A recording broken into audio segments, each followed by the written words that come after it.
আমরা দেখেছি আমাদের 6 দফা নিয়ে এর আগে আমরা বেশ কয়েকটি প্রোগ্রাম করেছি এবং আমাদের সন্তোষজনক সফলতা এখনো আসে নাই। এই জন্য আমাদের টার্গেট এখন সামনের দিকে আগানো। আমরা যতদূর পর্যন্ত এগিয়ে এসেছি এর থেকে পিছানোর আর কোনো উপায় নেই। আমরা যদি এবারের মতো হেরে যাই তাহলে আমাদের ডিপ্লোমা ইন ইঞ্জিনিয়ারিং সেক্টর পুরোপুরিভাবে বিলুপ্ত হবে। এই জন্য আমি আমাদের সকল সহযোদ্ধাদেরকে বলতেছি, আপনারা সবাই কেন্দ্রের নির্দেশনা অনুযায়ী যেগুলো কর্মসূচি দেওয়া হবে সেইগুলো কর্মসূচিতে সবাই যেন উপস্থিত হই।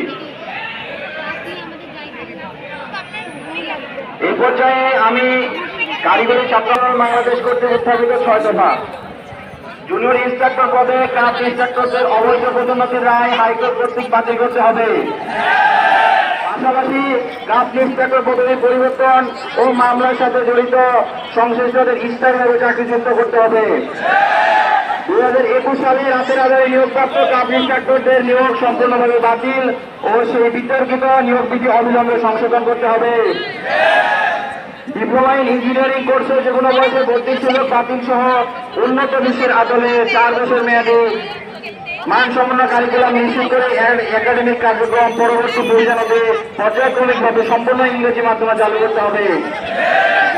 উপসহকারী প্রকৌশলী ও সম্মান দশম গ্রেডের পদ 4 বছর মেয়াদী ডিপ্লোমা ইন ইঞ্জিনিয়ারিং ও মনোটেকনোলজি সার্ভেইং হতে পাশকৃত শিক্ষার্থীদের জন্য সংরক্ষিত থাকা সত্ত্বেও যেসব সরকারি রাষ্ট্রায়ত্ত স্বায়ত্তশাসিত ও স্বশাসিত প্রতিষ্ঠানে ডিপ্লোমা প্রকৌশলীদের নিম্ন স্তরপদে নিয়োগ দেওয়া হচ্ছে তাদের বিরুদ্ধে আইনি ব্যবস্থা গ্রহণ করতে হবে। কারিগরি সেক্টর পরিচালনায় পরিচালক, সহকারী পরিচালক, বোর্ড চেয়ারম্যান, উপসচিব, পরীক্ষা নিয়ন্ত্রক ও অধ্যক্ষ সহ সকল পদে কারিগরি শিক্ষা বহির্ভূত জনবল নিয়োগ নিষিদ্ধ করতে হবে এবং তা আইনানুগভাবে নিশ্চিত করতে হবে।